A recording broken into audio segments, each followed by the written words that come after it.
বন্ধু বান্ধৱীসকল কি খবৰ? আজি আপোনালোকৰ আগত নতুন বিষয় এটাৰ ওপৰত কথা পাতিম বুলি ভাবিছোঁ, অতি গুৰুত্বপূৰ্ণ বিষয়।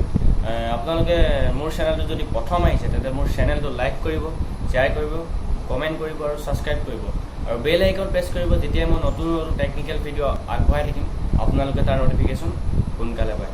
তো বন্ধুসকল, আজি অতিকে গুৰুত্বপূৰ্ণ বিষয়ৰ ওপৰত কথা পাতিবলৈ লৈছোঁ। কথাটো হৈছে যে পক্সো এক্ট। তো বন্ধুসকল, বহুতে হয়তো পক্সো এক্ট বুলি কওঁতে গম পাইছে চাগে বস্তুটো কি, কিন্তু বহুতে হয়তো গম পোৱা নাই। তো বন্ধুসকল, আজি তাৰ সম্পূৰ্ণ এক্টৰ বিষয়ে কথা পাতিম।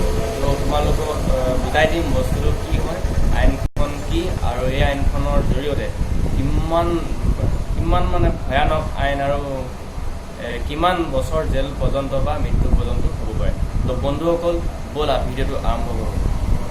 তো বন্ধুসকল শুনক, পক্সো এক্ট এখন হৈছে যে 2012 চনত ভাৰত চৰকাৰে এখন আইন প্ৰণয়ন কৰিছিল, যোনখন হৈছে পক্সো এক্ট। তো এইখনৰ অৰ্থ মই তোমালোকক কৈ দিছোঁ শুনা।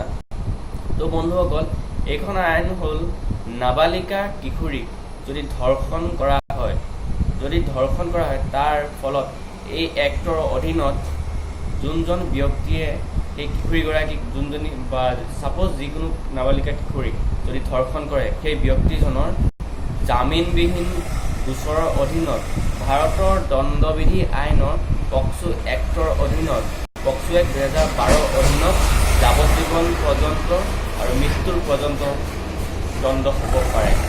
তো বন্ধুসকল, এই আইনখন এনেকুৱা ধৰণৰ, যদি এনেকুৱা ধৰণৰ ক্ৰাইম তুমি কৰা বা পক্সো এক্টৰ অন্তৰ্গত যদি থাকি তুমি এইটো কাম কৰা, যদি এনে অপকাৰ্য কৰা, তেতিয়া তোমাৰ জামিন কোনোপধ্যে মঞ্জুৰ নহয়। তো বন্ধুসকল, এইটো মন কৰিবলগীয়া যে অসমত এতিয়া অসমত চাবলৈ গ'লে বিভিন্ন নাবালিকা কিশোৰী, অসমতে হওক বা ভাৰতবৰ্ষতে হওক, বহুত নাবালিকা কিশোৰী তেনেকৈ ধৰ্ষণৰ বলি হৈছে। তো বন্ধুসকল, এইটো অতিকে বহুত বেয়া কথা। তো বন্ধুসকল, এনেকুৱা ধৰণৰ হ'ব নালাগে। আৰু মই সকলোকে কওঁ, ভাই ভনী, দাদা ভণ্টি বা তোমালোক সকলোৱে সতৰ্ক হোৱা টাইম আহি গ'ল। তোমালোকে এনেধৰণৰ অপকাৰ্যৰ পৰা বাচি থাকিব লাগিব আৰু নিজকেও বচাব লাগিব আৰু আনকো এনেকুৱা অপকাৰ্য লিপ্ত হ'বলৈ মানা কৰিব। তো বন্ধুসকল, তো মই আপোনালোকক ক'লোৱেই যে এক্টখন কিমান ভয়ানক। তো বন্ধুসকল, আপোনালোকে বা ক'ব নালাগে একচুৱেলি। তো মই কৈছোঁ, যদি কোনোবাই এনেধৰণৰ কাৰ্যত লিপ্ত হোৱা তেন্তে তোমালোকৰ অৱস্থা অতিকে ভয়ানক হ'ব। কোনো উকিল বা কোনো ধৰণৰ ব্যৱস্থাই তোমালোকক এই আইনখনৰ পৰা জামিন দিব নোৱাৰিব।